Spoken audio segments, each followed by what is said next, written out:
So here I'm going to show you how to put the bottom lock on the bottom base to lock the base.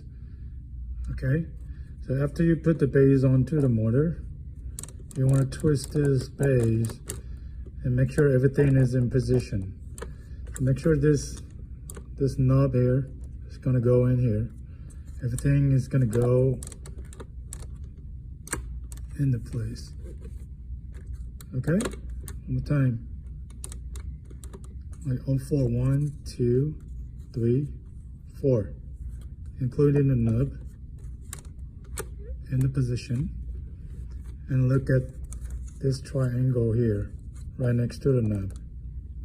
Now, grab this piece of lock, okay? See, it's the triangle here. You want to fit this piece in here, right?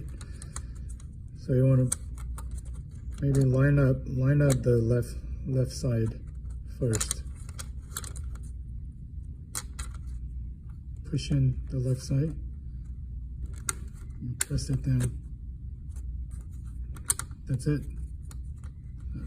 Push in and press it down. Okay, so now the bottom base won't move anymore.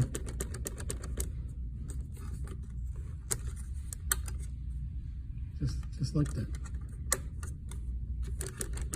And it's good to go. Okay.